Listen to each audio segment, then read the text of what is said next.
Please join us for a moment of silence to hear, as Jefferson would have, the gong as it strikes the hour of 9.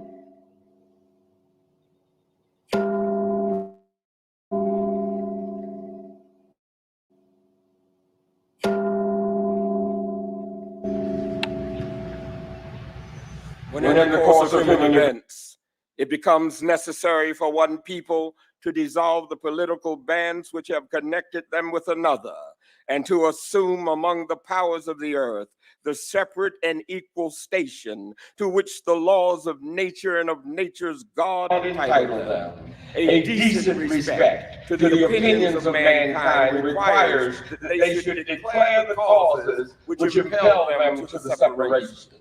We hold these truths to be self-evident, that all men are created equal, that they are endowed by their Creator with certain unalienable rights, that among these are life, liberty, and the pursuit of happiness, that to secure these rights, governments are instituted among men, deriving their just powers from the consent of the governed, that whenever any form of government becomes destructive of these ends, it is the right of the people to alter or to abolish it and to institute new government, laying its foundation on such principles and organizing its powers in such form as to them shall seem most likely to affect their safety and happiness.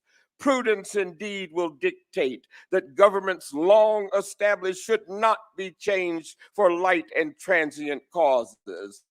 And accordingly, all experience hath shown that mankind are more disposed to suffer while evils are sufferable than to right themselves by abolishing the forms to which they are accustomed. But when a long train of abuses and usurpations, pursuing invariably the same object, evinces a design to reduce them under absolute despotism, it is their right, it is their duty to throw off such government and to provide new gods for their future security.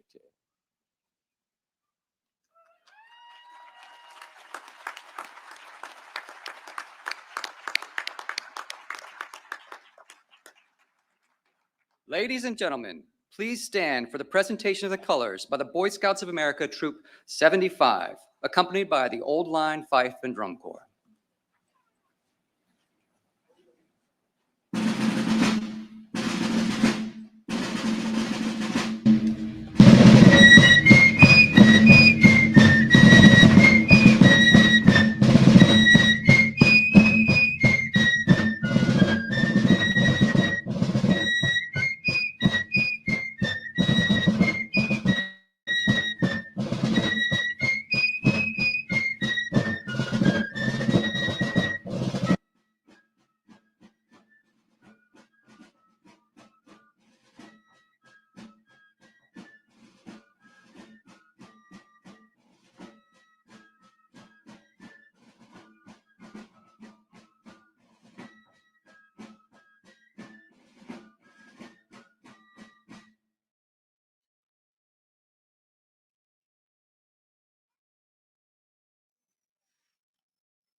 Welcome to Monticello, on what is always everyone's favorite day on the mountaintop. I am Gardner Halleck, interim president of the Thomas Jefferson Foundation, and I'm honored to be with you here today.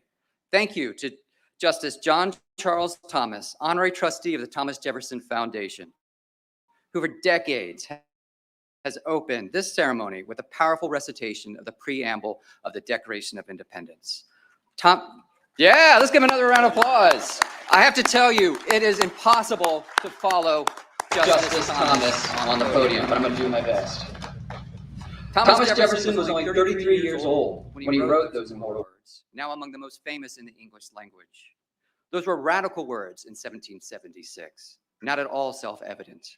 To declare a nation's existence and a government's legitimacy on the idea of universal human rights was something new.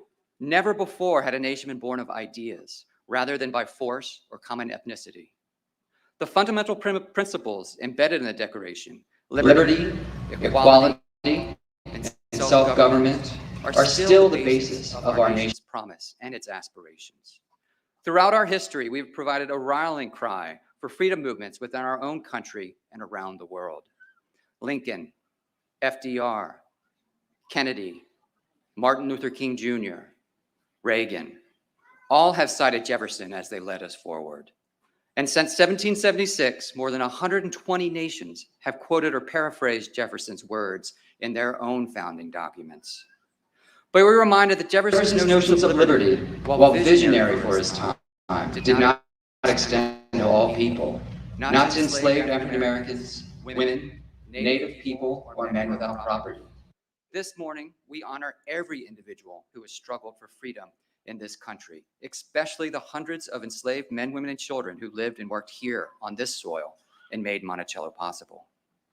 The vision Jefferson articulated in the Declaration of Independence has moved beyond his time, inspiring each succeeding generation to protect and improve upon America's founding promise. Jefferson knew these ideas had the power to change the world. From the very beginning, ours has been a nation that requires active and ongoing participation from its citizens.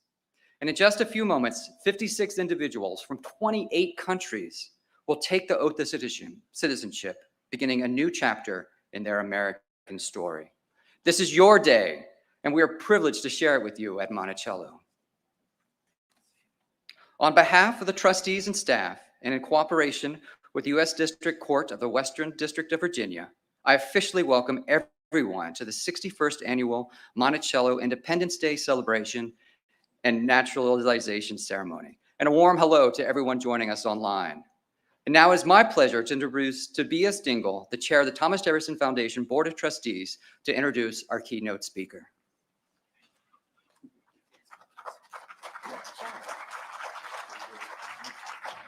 My first duty here, which I'm sure will be appreciated, is please have a seat. Before I get started, I do want to thank Gardner and the extraordinary team of the Thomas Jefferson Foundation and Monticello for putting this event together. This is an iconic event, not just for this region or Virginia, but for the country. It is truly an honor and a pleasure to be here. As always, the trickiest part of organizing this thing is getting the weather right. And we've also learned to do this at 9 a.m., not at noon or in the afternoon. So thank you to the team for extraordinary work putting this event together. We welcome new citizens from across the world to begin your journey as part of the American story. From the beginning, ours has been a nation that requires active and participation from all citizens.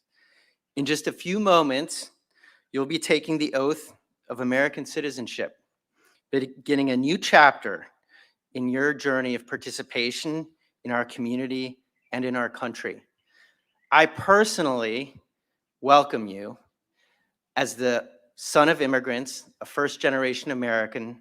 I know what this journey means to you and to your family. We all welcome you with open arms, and I'd like to salute you by offering you a hearty round of applause.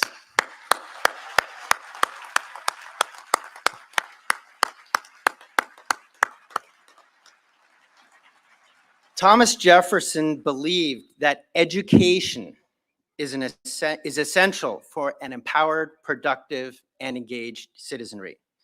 In fact, he wanted to be remembered for three things: author of the Declaration of Independence, the Statute of Virginia for Religious Freedom, and father of the University of Virginia, two of which are so powerfully on display today. Jefferson recognized that the path to equal opportunity and informed citizenry is paved by equal access to education. He proposed a system of broad, free public education in the state of Virginia that was radical in his day, and his founding of the University of Virginia partially achieved that goal. In Jefferson's lifetime and beyond, the reality fell short of his ideals. At the time, the majority of Americans, including Black Americans, both free and enslaved, Indigenous people, women, the poor, and many other groups were excluded from full citizenships and thereby access to education. From the earliest days, this equal access was a critical goal of the enslaved and formerly enslaved community. The impact of these endeavors and the legacy of Jefferson's ideas about accessible and equal education can still be seen today, as our nation continues to debate how to provide access to equal education for all. This morning, it is my distinct honor and privilege to introduce our keynote speaker, Jim Ryan, the president of the University of Virginia, someone who spent his career following these Jeffersonian ideals of higher education. He is serving as the 9th president of the University of Virginia. He's helped craft and secure approval of a new strategic plan for the university, including securing funding for the new Karsh Institute of Democracy. In the fall of 2018, he announced that students from Virginia families earning less than $80,000 a year would be able to attend tuition free, and those from families earning less than $30,000 would have tuition, room, and board covered. An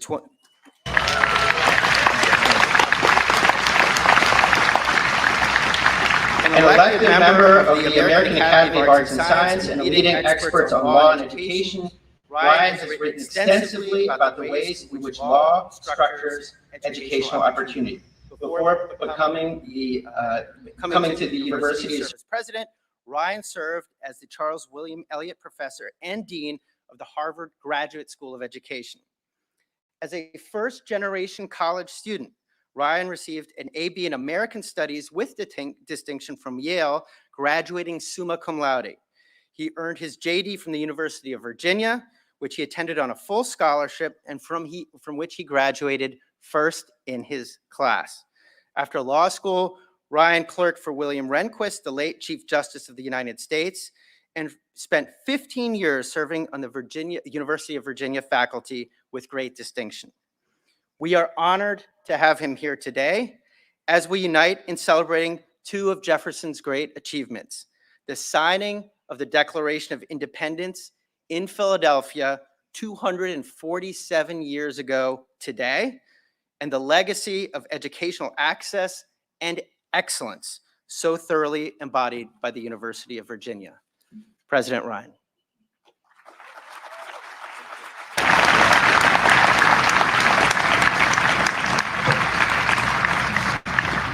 Good morning, everyone. Thank you for that kind introduction. I'm glad you read it just like I wrote it. I want to thank the Thomas Jefferson Foundation Board and Interim President Gardner Halleck for inviting me to speak on this truly special day. I'm delighted to be here to help welcome new citizens from across the world, from Afghanistan to Guatemala to the United Kingdom.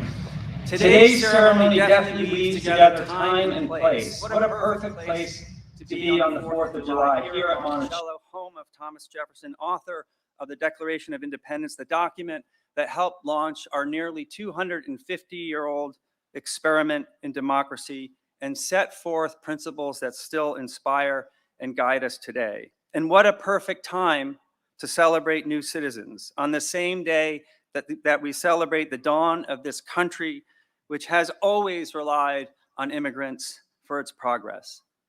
This is the 61st naturalization ceremony to take place here at Monticello. Past speakers have included U.S. presidents, governors, and senators, as well as famous authors and musicians. I am genuinely honored to be a part of this group, but I also feel compelled to apologize to all Copy. of you. Move my camera Among now. that impressive group of speakers, I can't help but feel that one of these things is not like the other, and I am one of these things, I'm sorry to say.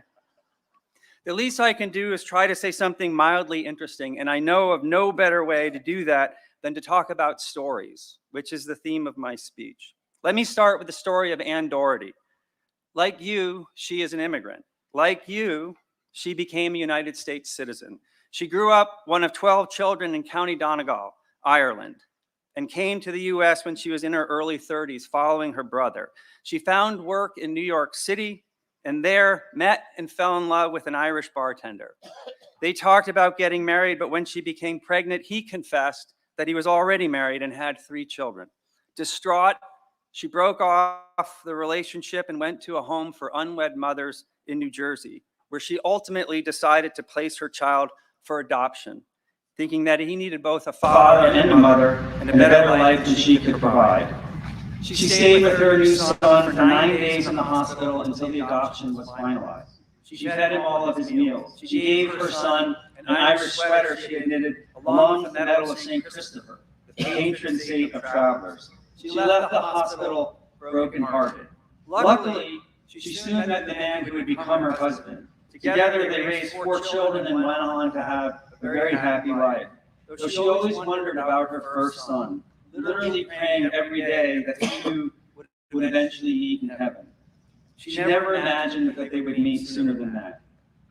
I tell you this story and will return to finish it at the end of my remarks because it helps illustrate the power of stories to pull people in, to surprise, to evoke empathy, and perhaps most importantly, to build bridges. As storyteller and listener discover, despite their apparent differences, what they have in common. My first suggestion to all of you, and I will have 3 in total, is to listen to people's stories. Everyone has one, and they are rarely what you would predict. I encourage you to look past labels, whatever they might be, whether president, immigrant, Democrat, Republican, college graduate, lawyer, doctor, plumber, carpenter, truck driver, or Tesla driver. Look past these labels and learn someone's full story. This might sound simple, and in some ways it is, but it's not happening nearly enough. We live in a time of polarization, with people talking past each other and choosing sides without first pausing to learn much about those on the so-called other side. And you rarely read or hear about the full breadth of someone's story in the news, which peddles mainly in tragedy, scandal, and conflict. Social media is no better source, as it's often filled with either dressed up versions of someone's life or pure nonsense. To learn someone's story, you only need ask, but it's best done directly and in person. And it's amazing what you will learn. Just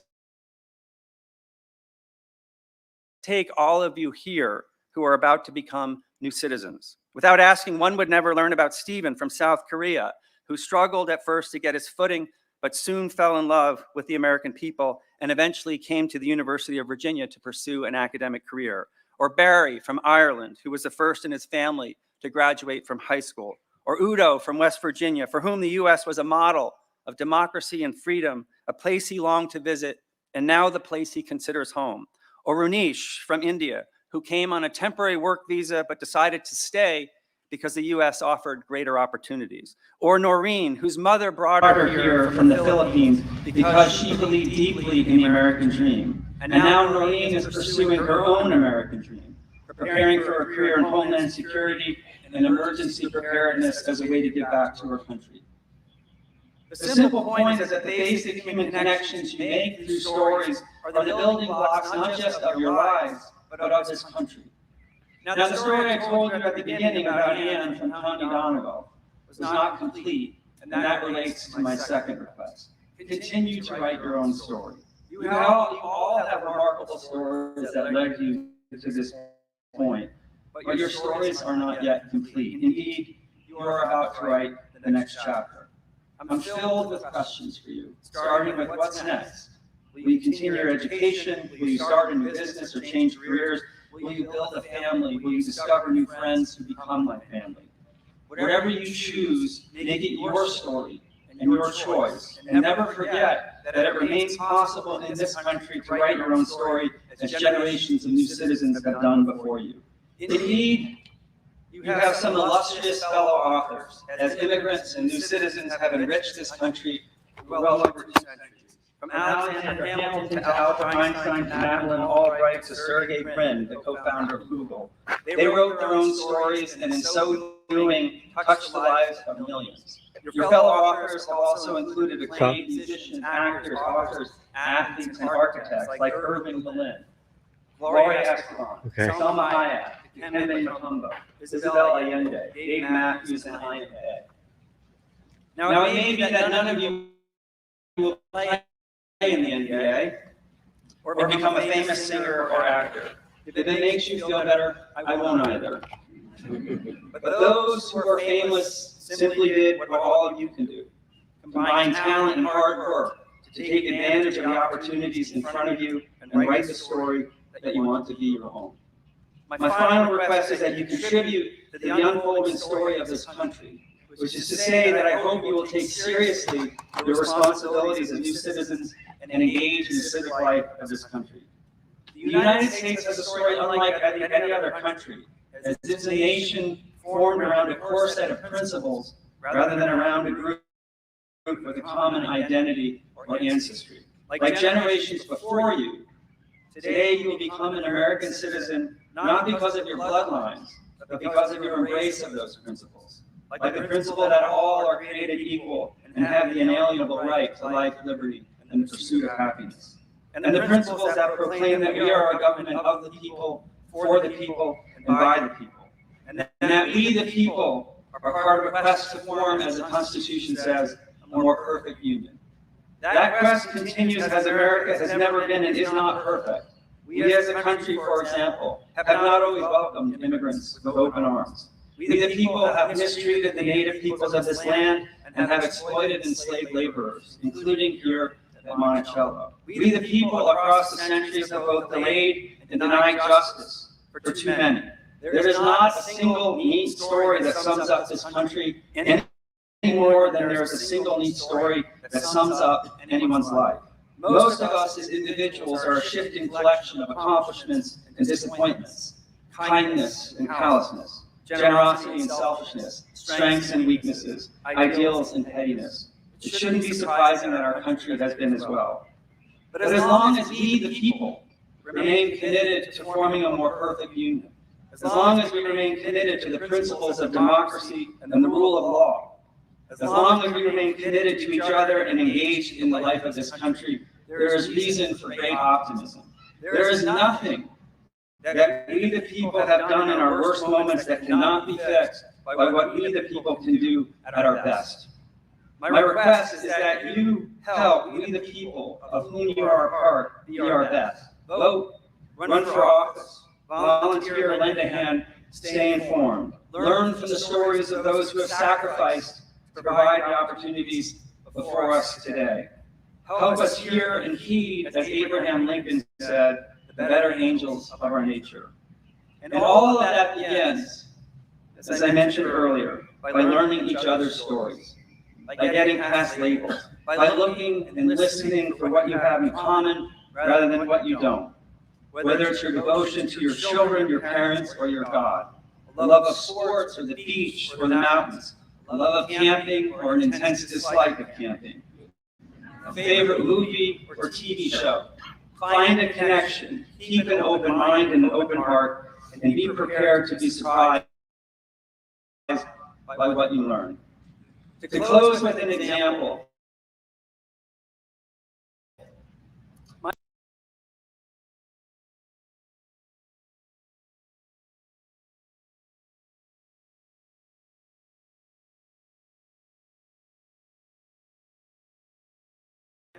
story.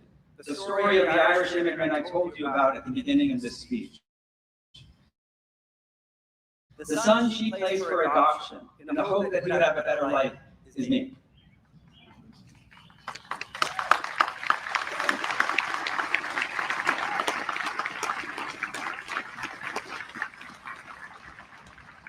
Ann and I finally met just 10 years ago.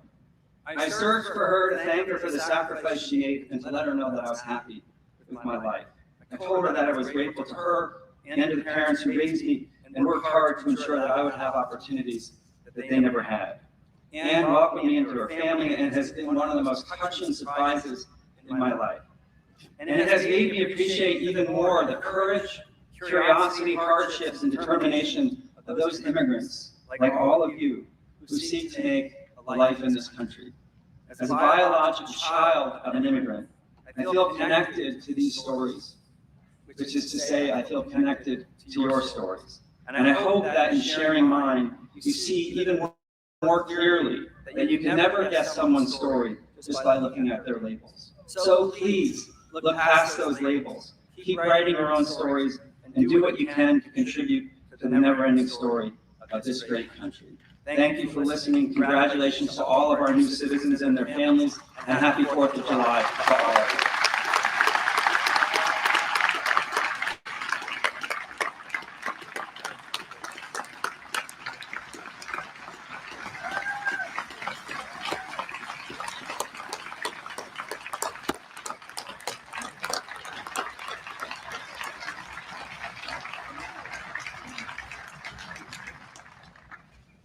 Thank you, President Ryan, for welcoming our newest citizens with that inspiring story. I now extend a warm welcome to the Honorable Michael Urbanski, Chief Judge of the United States District Court for the Western District of Virginia, who will preside over the naturalization ceremony.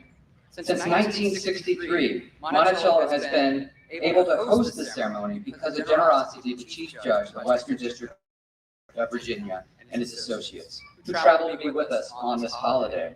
Judge Urbanski is joined by the Honorable Christopher Kavanaugh, United States Attorney for the Western District of Virginia, the Honorable Rebecca Connolly, the Honorable Elizabeth K. Dillon, the Honorable Joe Hockey, and U.S. Marshal Thomas Foster, who will open the court.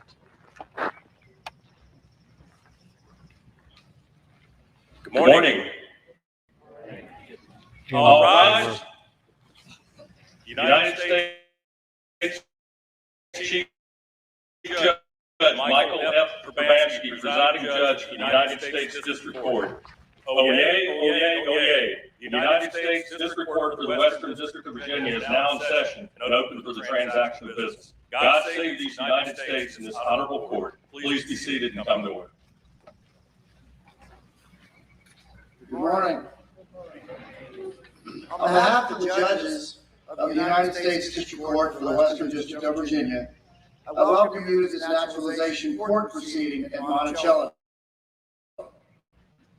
I'd like to extend a very special welcome to my 3-year-old granddaughter Jane, who got up early in the Mountain Time Zone to view this on live stream.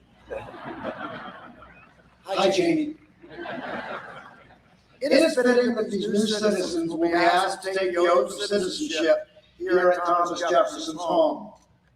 The reason I say that is because during his first term in office, President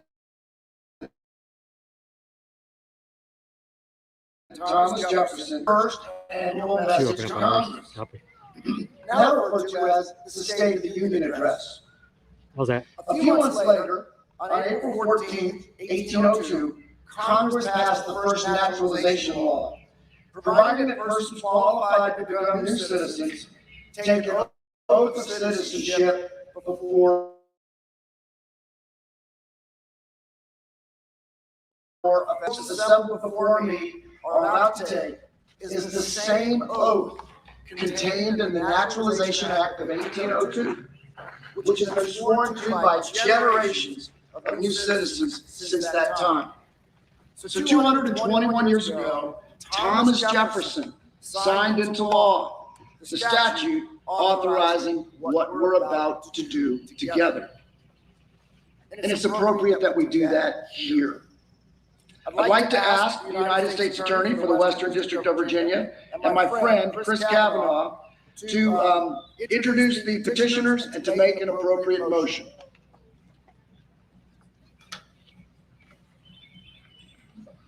Good morning. My name is Chris Kavanaugh. I'm the United States Attorney for the Western District of Virginia. and may it please the court, on behalf of Alejandro Mayorkas, Secretary for the Department of Homeland Security, and Ur Jadu, Director of United States Citizenship and Immigration Services, I am pleased to present to the court 54 applicants for naturalization as citizens of these United States.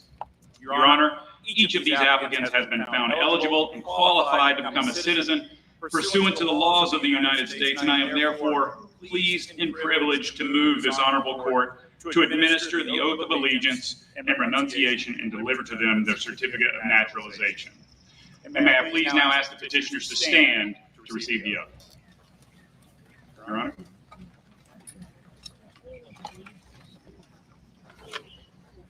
Each of you would raise your right hand, please.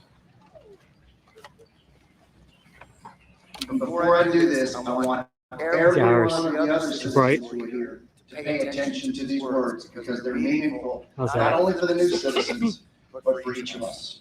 Raise your right hand. I hereby declare on oath. I hereby declare on oath That I absolutely and entirely renounce and abjure all allegiance and fidelity to any foreign prince, potentate, state or sovereignty, of whom or which I have heretofore been a subject or citizen. That I will support and defend the Constitution and the laws of the United States against all enemies, foreign and domestic. That I will bear true faith and allegiance to the same. That I will bear arms on behalf of the United States when required by law. That I will perform non-combatant service in the armed forces of the United States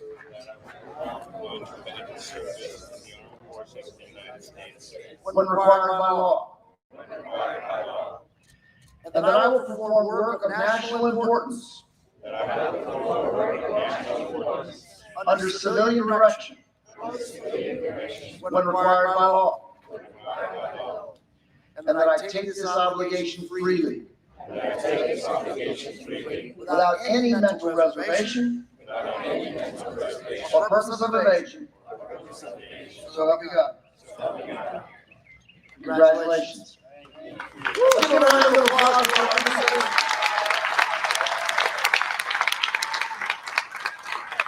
Okay, what I would like to do now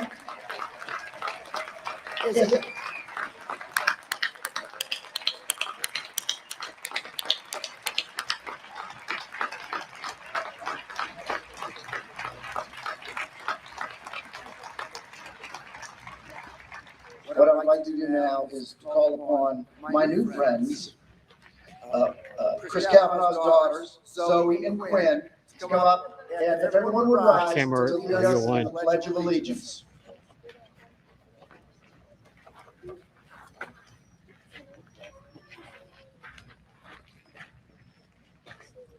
I pledge allegiance to the flag of the United States of America and to the republic for which it stands, one nation, under God, indivisible, with liberty and justice for all.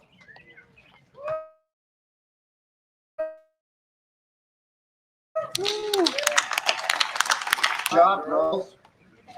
I'd like to now call upon, everyone be seated, please. Thank you. I'd like to call upon the United States Attorney, Mr. Kavanaugh, to present the call the petitioner by name. And normally, before the pandemic, we used to hand out the certificates. Now we're going to give them to you when the ceremony is over. It also makes it go just a little faster. Okay? All right, Mr. Kavanaugh.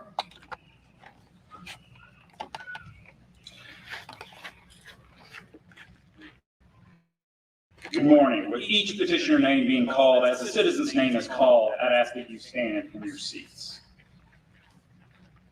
Aisha Begum Quadri. Ibtihal Aldil Salman Al-Zwabidi.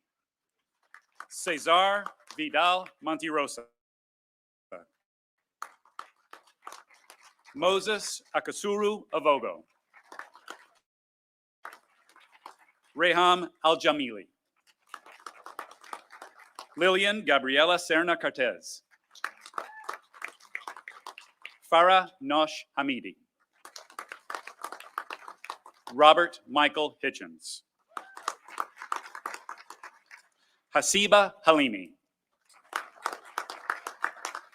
Siddhartha Subhachandra Angadi. Maria Elena Flores de Zometa. Nasreen Binyaz.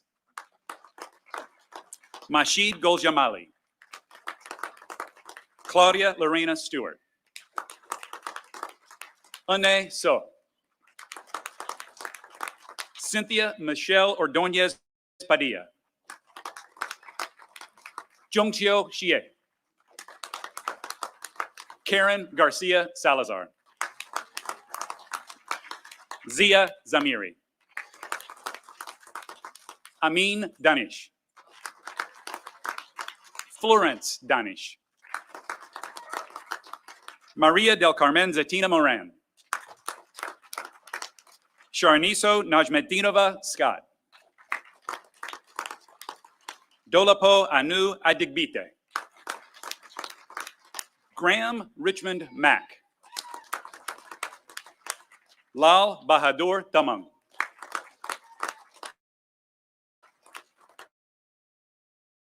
Tasha Marie Samborski.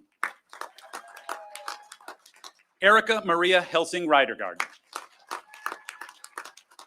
Swifofana Fetale Amama. Ranish Raj Mohakamar Nair. David Stewart Heller. Lorena Lizeth Umantor Dominguez.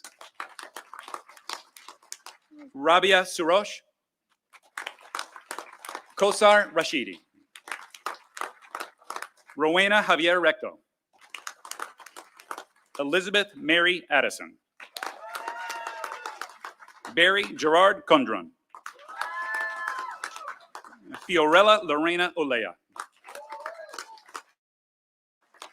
Noreen Christy Ronquillo Miano. Janat Gul Muklis. Tariq Aziz Muklis. Nasreen Safi. Udo Ehrenberg. Mohammed Mustafa Suban. Salma Suban. Martin Gottlieb Reynolds. Stephen Sungyup Beck.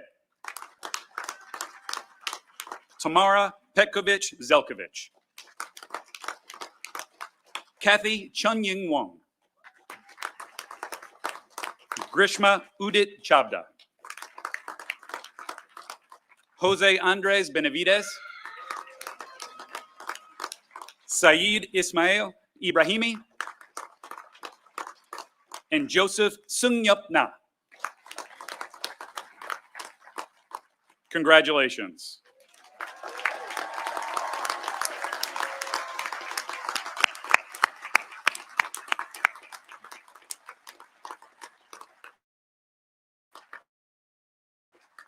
And now I'd like to invite all of you to stand for the singing of the national anthem by the Oratorio Society of Virginia.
say, can you see by the dawn's early light what so proudly we hailed at the twilight's last gleaming, whose broad stripes and bright stars through the perilous fight o'er the ramparts we watched were so gallantly streaming, and the rocket's red glare, the bombs bursting in air, gave proof through the night that the flag was still there.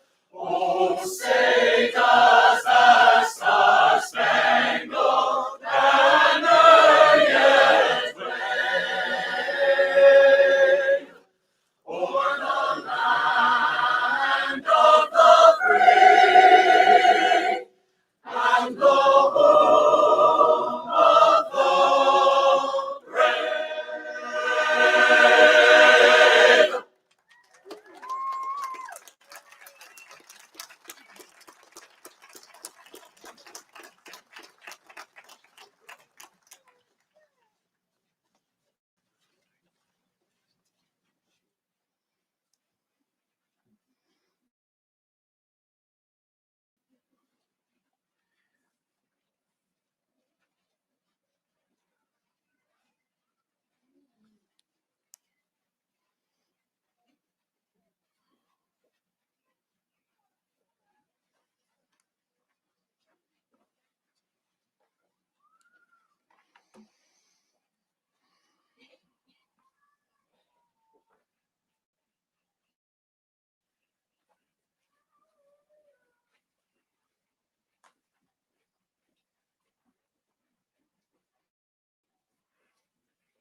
Please be seated.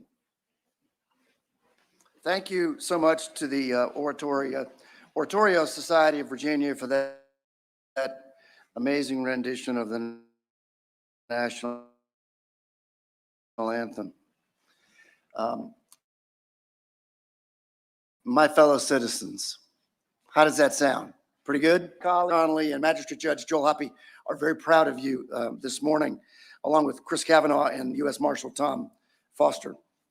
I want you to think about something for a minute, because I'm going to talk for about 2 minutes, and then I'm going to call upon you. Because the best part of this program is when we get to hear your stories. So if any of you have anything you want to share, even if it's just a shout out to family and friends, we're going to hear from you. And as you know, Mr. Kavanaugh did a great job in pronouncing all of your names. And if you don't volunteer, I will volunteer you. With your permission, I'd like to tell you a very brief story. A little more than 100 years ago, two young men, boys really, saw America for the first time from a ship in New York City Harbor. These two boys, traveling alone on different ships, came to America from Eastern Europe through Ellis Island. I often wonder what they thought as they glimpsed Lady Liberty standing proudly in the harbor with her torch of freedom and opportunity held high. I wonder what they thought their futures held in this new land, forged on principles of individual rights, equality, and representative government by and for the people. Each of these two boys settled in the coal mining region of eastern Pennsylvania, worked hard as coal miners and farmers, survived World War I and the Great Depression, and raised families. The lives of these two men intertwined when their oldest children met, fell in love, and got married. I tell you this story because the children of these newcomers to America were my parents. You see, your story and the stories of your children to come and grandchildren to come is my story.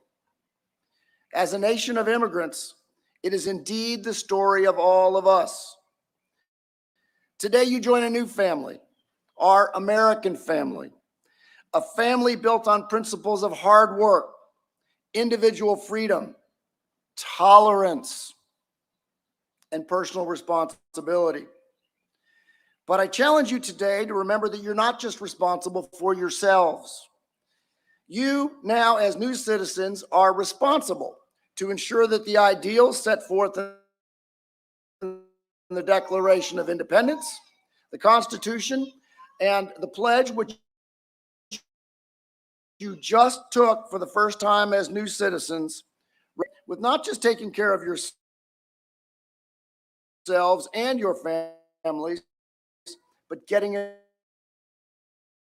involved in your community on a course consistent with its foundational principles.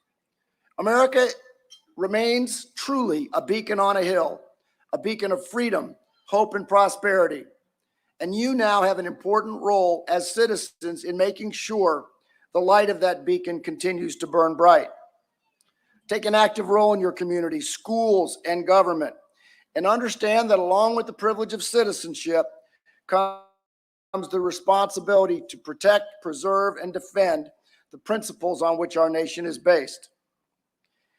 That is why each of you have completed your training in American history and government. It is now because you are now part of that history, part of that culture, and as a citizen, part of that government. You see, as a citizen, you no longer can look upon our government as some isolated entity inside the Beltway. As a citizen, our government is made up of all of us, and each of every one of you have a vital role to play in helping to keep the promise of this great nation. Now, enough talking by me. If any of you would like to say anything to your fellow citizens, I welcome your comments and would like to call upon any of you who would like to speak to say a few words as to what you're feeling right now as a new citizen of our great nation.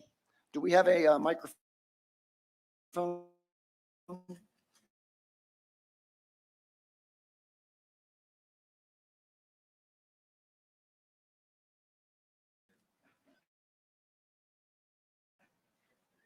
But just, they always, come on up, come on up. And I love the fire.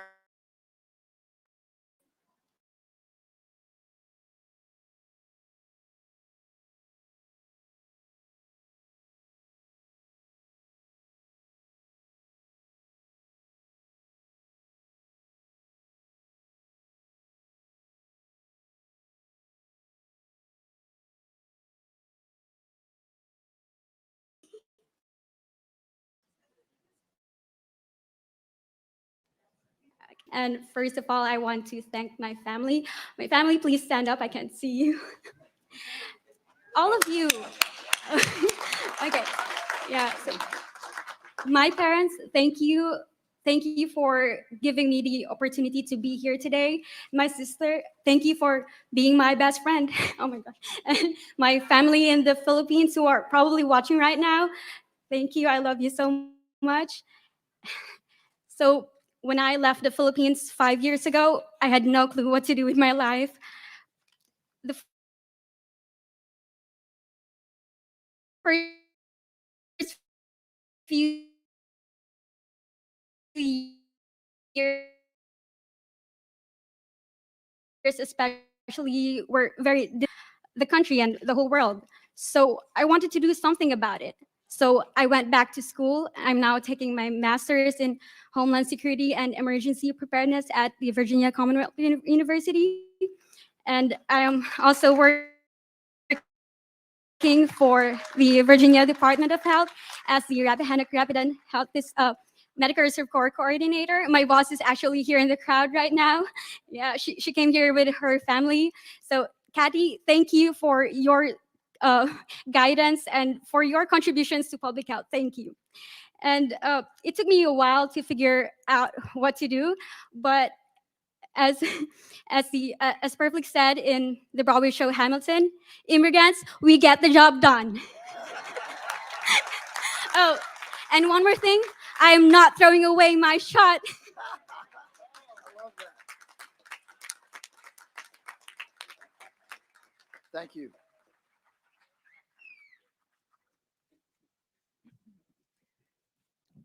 Okay, definitely taller. Okay, that's fine. Okay. Well, hello. My name is Karen Garcia. So my family, it's over there. I don't see them from here. Hello. They are all citizens. I was the only one left. I had to do the job. Here it is. Here I am. I hope they're proud.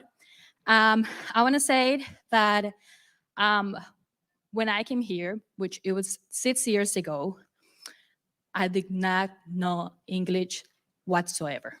Like you could say hi to me and I would not know what it was. It was very hard for me to start making friends because I was at the age where I should start college, and I just graduated in Colombia from high school. But here I was too young to like be in college, but I was too old to be in high school. It was very weird.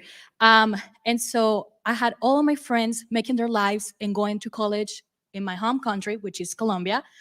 And I was here stuck, not knowing what to do. And then, you know what? Charlottesville community just gave me so much hope and opportunity. I started in a community college. I started in Piedmont, Virginia Community College, the one here in the front. I am very glad I ended up starting all my career on PVCC. PVCC gave me a lot of opportunities. Not just to me, but also my brother, that he's somewhere over there.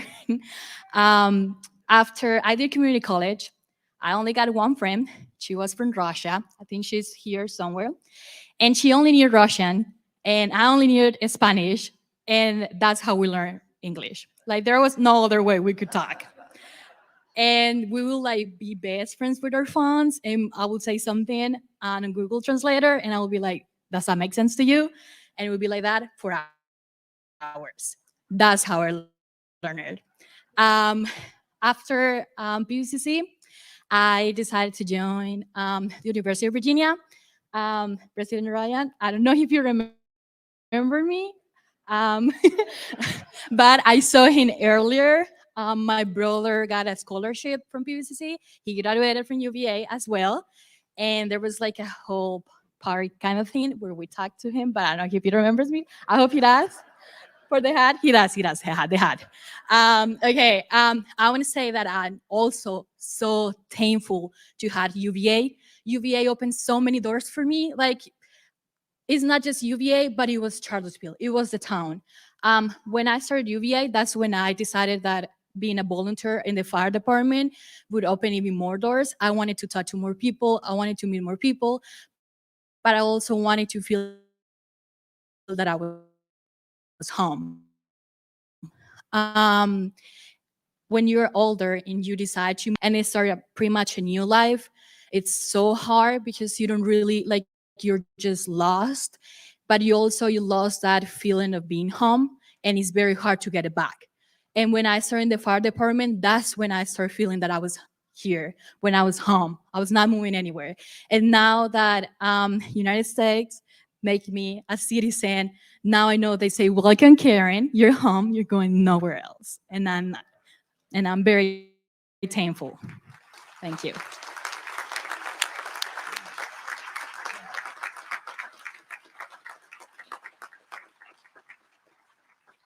And I think you have the hottest hat here.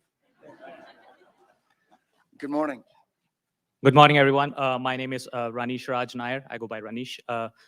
Before I tell about myself, I would actually like to thank all the team here at the Jefferson Foundation Monticello, right from the parking lot to everyone around the podium, and also the USCIS team and everyone to make this so special for us. I know it's a special day when we take the oath, even at a field office somewhere, but at this historical location on this very day, 4th of July, it becomes more and more special for us. So thank you everyone for that. I'm originally from India. I moved here almost a decade back as a consultant for a healthcare group. So we come here on a temporary work visa, as President Ryan mentioned. So, when we come here, we're like back home to the family, like we'll be back in 6 years. And that's pretty much the plan to start with, but working here gave us more, gave someone like me more opportunities, and that's what moved me here to Charlottesville to work for UVA, and contribute what I got within myself. Coming to Charlottesville makes you really special. People here in Charlottesville welcome you. You are like, even though you are becoming a citizen today, you are still a part of the community here. So that's so special. And down the line, my parents are like, okay, so you're coming back, right? And I'm like, yes. And then I want to get married to an American citizen here. And back in India, the culture is like we still have arranged marriages and things like that. So he's like, what does that mean? So there was some challenges, to convince them, and all those things. Long story short, I'm married to my lovely wife, Mindy, back there in the crowd. She's in a traditional Indian attire. Maybe you can stand and wave wherever you are. She wore a sari with the USA color today. And 2 beautiful daughters. There she is, yeah.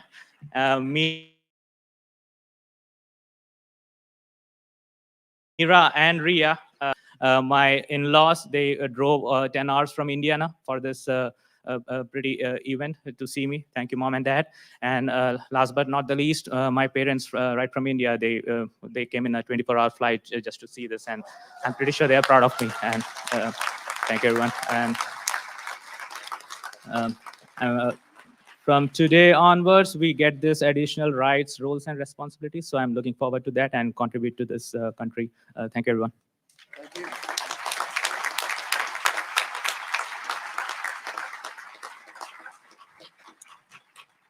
All right. All right. I know it's hot, so I'll make this real quick. My name is Sui Amaama. I come from an island in Samoa. A lot of people kind of wonder, where is Samoa? Hawaii, just go west, and that's where you'll find us, right? So I come by the way of Samoa, moved to California with my parents. Everyone became a citizen. I was the last. We moved to Utah, where I grew up, went to school, and got married. And then my son was a national recruit. He plays football. We ended up here in Charlottesville because he chose Charlottesville. Out of all the places he picked the furthest one away from me. And just like every parent, we pretended like he could make it. And we told ourselves, man, he'll be fine. He's a pioneer. He's doing it out there by himself. About 2 months later, my wife said, we need to go out there and support him. So we came out here to Charlottesville, and this is our new home. Little did I know that the journey to come out this way, following the pioneer in him, I became a citizen in the same process. And like many others, I'm sure there's many that want to speak and probably don't have the courage, but I am blessed. I'm blessed to be a part of this great nation. I'm blessed to add my culture to all those that have gone before me to make it better.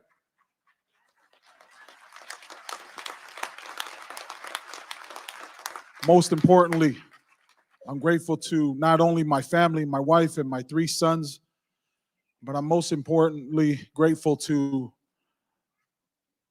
our God, who made all this possible. And to that, I owe this, and I owe my allegiance to this wonderful nation. Thank you.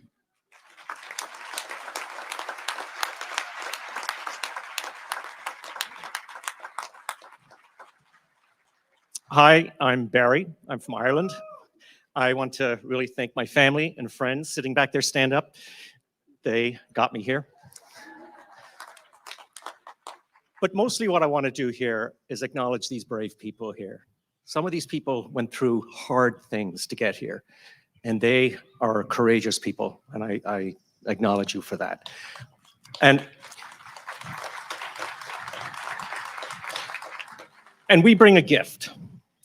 Many of us have seen hard things outside of here, and we know how good it is here, and we feel welcome here, we like it here, and we bring that gift, how wonderful the US is.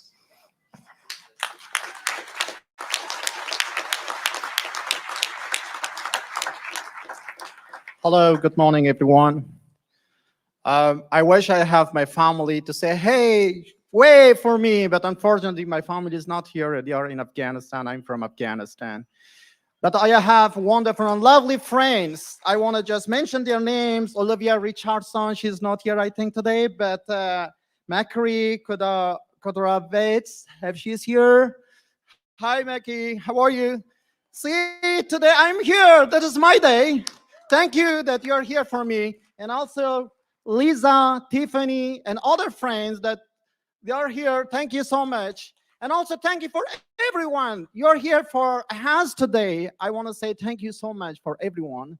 And also thank you for the team of the Jefferson Foundations and the other distinguished guests and friends. So I'm from Afghanistan. Almost 6 years ago, I moved to United States, Charlottesville. We start from the zero, me and my family, my wife, my two kids. I have twins. Our hands are full since they're born. We started from zero, but today we reached our American dreams.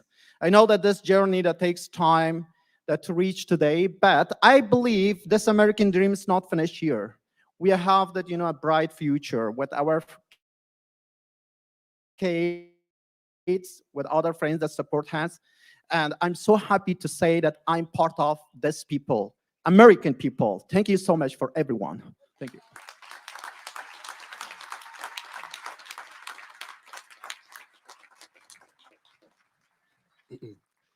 Good morning, everybody. Thank you so much for allowing me the opportunity to say a few words. I wasn't going to say anything, but my fellow New Americans compelled me to get up and at least give some thank yous. Firstly, I'd like to thank my mom from Cape Town, South Africa, where I'm from, for letting the reins go a little bit and being totally cool with me coming out here, following my heart and following my dreams. Next, my beautiful wife, Molly. She's standing over there.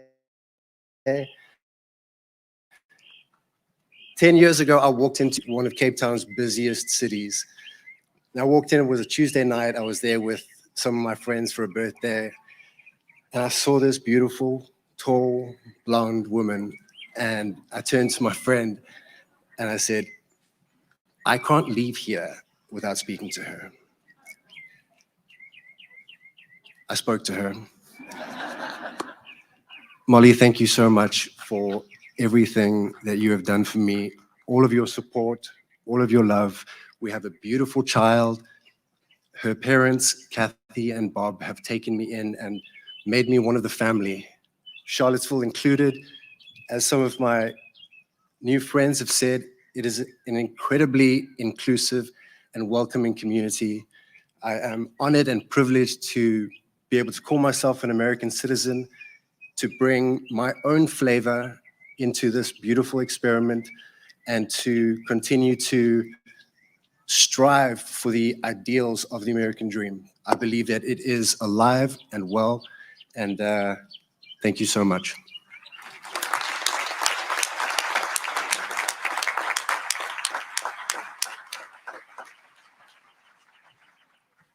Hello, everybody. My name is Udo. I'm from Germany. And when I grew up in the 60s in Germany, it was always a dream come true to once visit the United States. And in the mid-90s, I got the first opportunity to work here in this country on a work visa by my company. And I fall in love. It was really living in New York City at the time. It was really living in Rome in the ancient times. It was really a prosperous city. It was so much fun and joy. People were so friendly from the first day. I didn't feel like a foreigner. I just felt home from the first moment.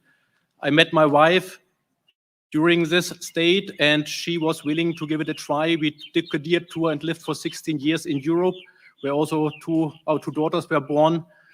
I would like also to thank my wife and my daughters here for this day today. And then when we moved back in 2016, from the very first day, I felt so much embraced at home by all the people I met here in Charlottesville. They are also friendly. I was not one day actually homesick. And then when I got into the process and realized you can also apply for your citizenship. It didn't really take me a moment to really apply for this.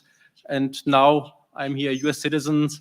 My wife, my girls are US citizens, and now have completed that we all are US citizens. And I'm just happy to be here. This is a wonderful day. And I thank everybody here for the ceremony, this wonderful ceremony at Monticello, and also for the warmth, how I was really embraced as a newcomer to this country. And yeah, I feel home from the very first day. Thank you.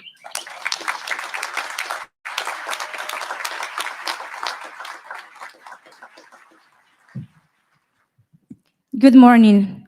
My name is Lorena Yumansor. I'm from Honduras. I want to be so short, but I just want to say thanks to God because He brought me to this beautiful country.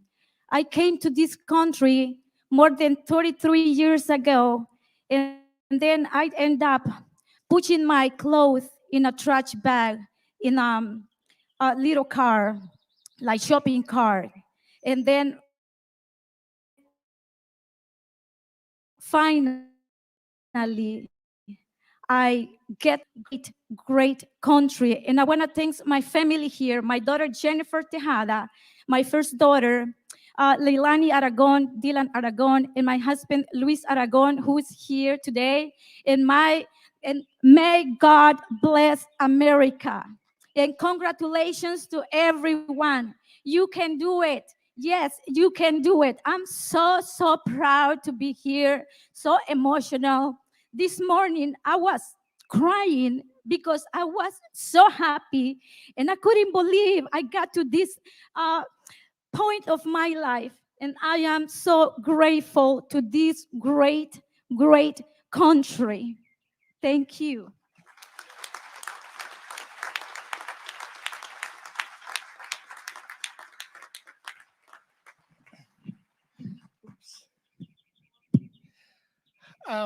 Good morning, everybody. My name is Mustafa Sabhan, and I'm from Afghanistan. Today, I'm here very happy, very thrilled, and very proud. I remember almost 7 years ago in September 2016, when I first, with my family, came to the United States. I never dreamed that one day I'll be here celebrating my naturalization ceremony. So for us, for my family and me, it's a dream come true. I would like to take the opportunity to thank each and everyone who was part of this process, including the agency IRC who took our case, processed it, guided us, supported us, and also all the community within Charlottesville. As it was very rightly pointed out by the honorable speaker, that one of the best part in this country is everybody is taking or focusing on things that are in common. They are not thinking about the differences, and I do appreciate that. So I feel very proud that I'm joining this proud nation, and I would like to carry on this message to my children and kids and the next generation, that it is so important that we focus on things that we have in common and leave alone those that we don't have in common and that are different from us. Thank you so much, everybody, for giving us this opportunity and providing the opportunity and providing the ground for us. It's absolutely phenomenal. Thank you so much.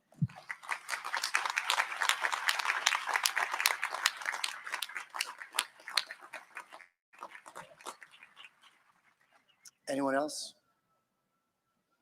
What a fitting way to end with those comments expressing our commonality, expressing our true spirit of equality and tolerance, and that is America. Well done. And well done to all of you. I was talking to my colleagues while you were speaking, and I mentioned to them that I've been doing naturalizations for 20 years. I have never had a better crowd. You guys, I've never had more volunteers come up and share your stories. And I know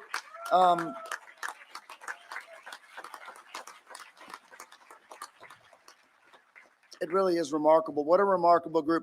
And it gives me hope for our country to see you and to share our commonality together. I'm so proud of you. This is my last time to preside over this naturalization at Monticello, and as I do that, it's the best part of being Chief Judge of the Western District of Virginia, by far. And I just want to thank my friends here at Monticello, Gardner Halleck, Tasha Stanton, the Chief of Staff, all the folks on the Monticello staff here today. You see in the red shirts. Thank them as you exit.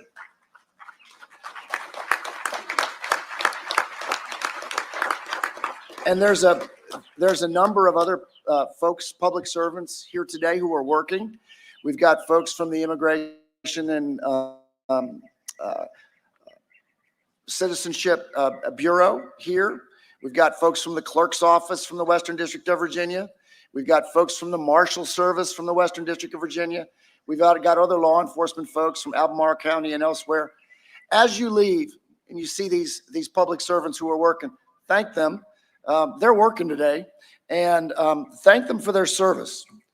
I want to thank you all so very, very much for your patience, and I just have such great hope for our country when I hear those remarks. Y'all are the future, and I'm grateful to be part of a country that welcomes you as part of its future. With that, I probably have forgotten someone, my colleagues. I'd like to call upon United States Marshal Tom Foster to close court. Thank you.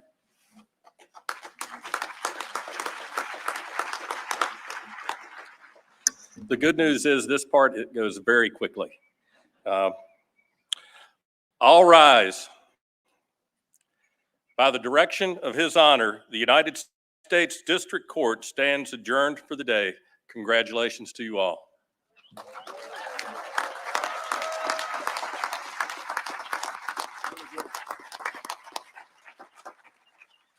If any of you new citizens want pictures with Mr. Kavanaugh, who's really photogenic, or you want pictures with some of my colleagues who are way more photogenic than me, please feel free, and we're happy to share this day with you. Thank you.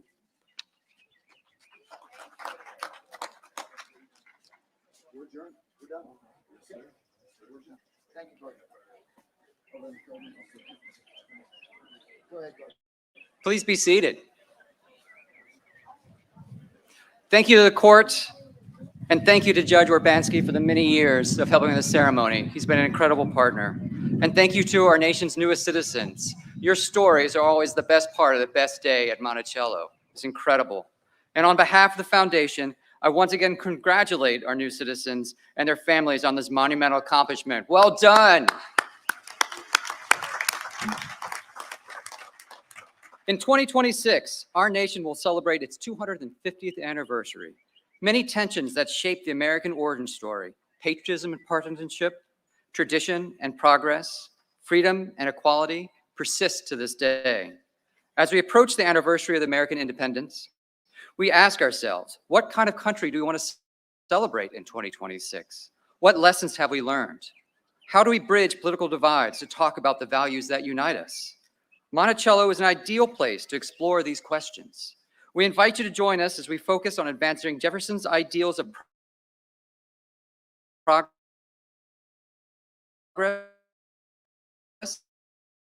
civic discourse, and education.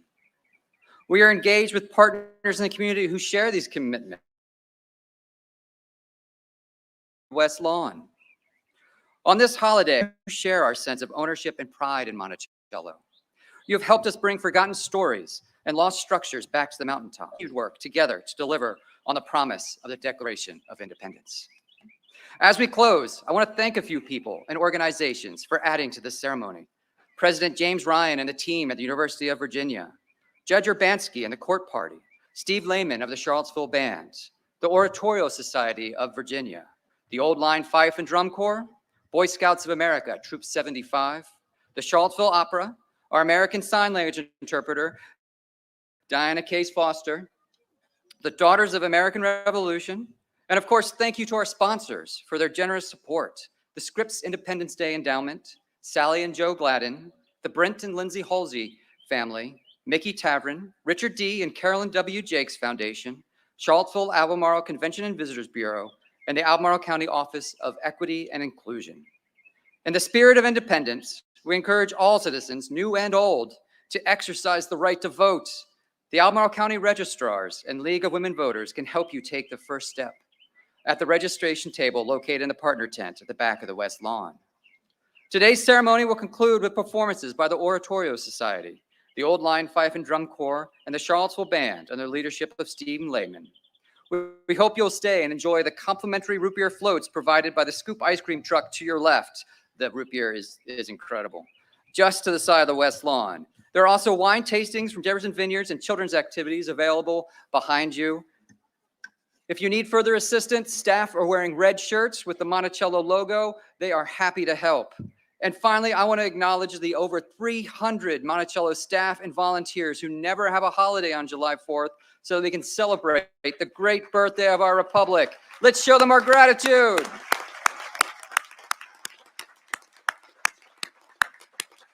Thank you for coming today and cheering on our newest citizens. Happy Independence Day. Now, please join me in singing America the Beautiful, led by Carly Forte, a talented artist with the Charlottesville Opera. The words are found at the bottom of page 6 of your program.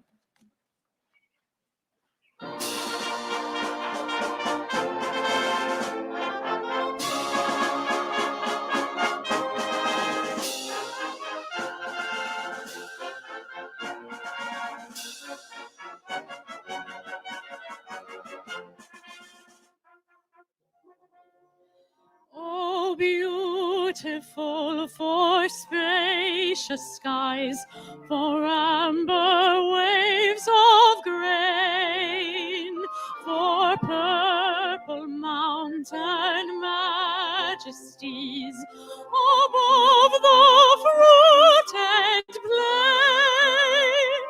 America, America, God shed his grace on thee, and crown thy good with brotherhood from sea to shining sea. Oh, beautiful for pilgrim feet whose stern impassioned stress a thoroughfare for freedom beat across the wilderness. America, America, God mend thine every flaw.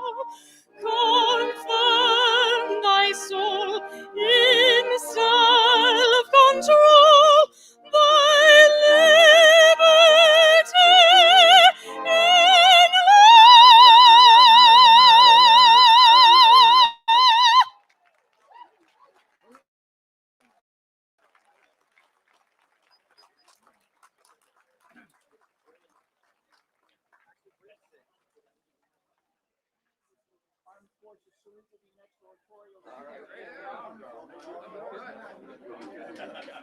It's your role now.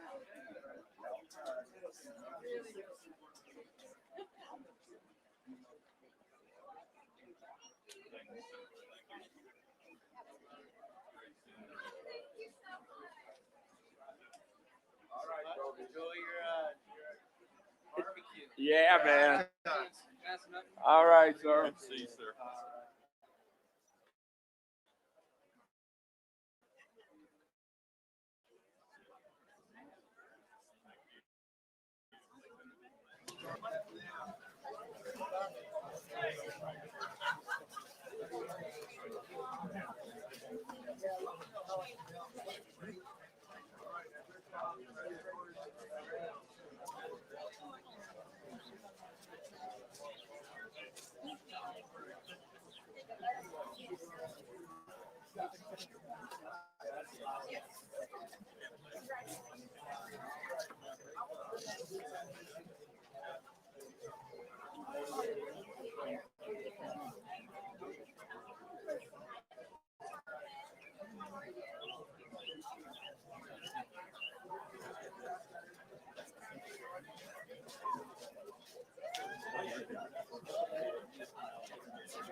Columbia, happy land, hail ye heroes and born band, who fought and bled in freedom's cause, who fought and bled in freedom's cause. And when the storm of war was gone, enjoyed the peace your valor won.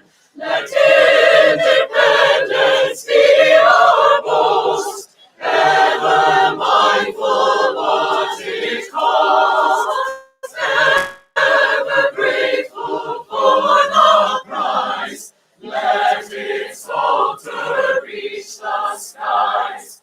Firm, united, let us be, rallying round our liberty. As a band of brothers join, peace and safety we shall find. Look around, some shores around, peace and safety we have found. Welcome, friends who once were foes. Welcome, friends who once were foes. To all the conquering years have gained our nation's Christ, the race unchained. Children of the day newborn, mindful of this glorious morn, let the pledge our fathers signed, heart to heart forever bind. While the stars of heaven shall burn, while the ocean tides return, ever may the circling sun find the many still are one.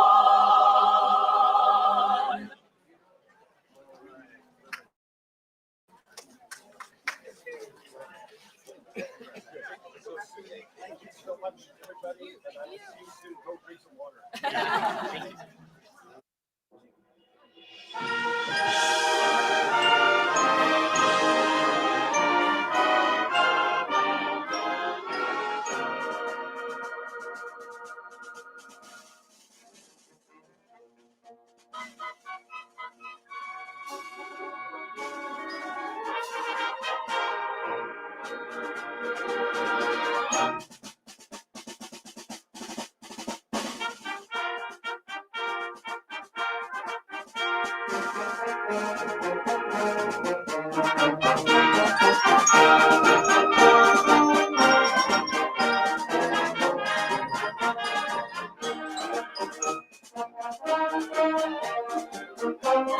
Thank you.